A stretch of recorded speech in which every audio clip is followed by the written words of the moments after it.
their best. Perforated all through her body. She was a mess. But they couldn't save her.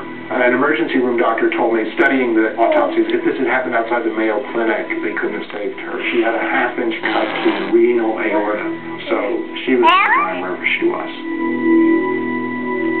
Emil Hans raced to Deb's house the minute he heard Dennis had hurt her. I came to the door. It was open about 2 inches. The light was on.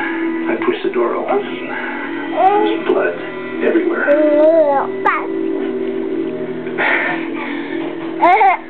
It just shocked my soul.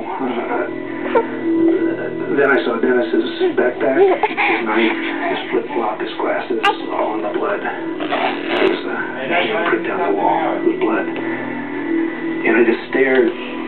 The initial reaction of Peace Corps when they heard that Deb Gardner's body had turned up at the hospital was basically, we got to find Dennis.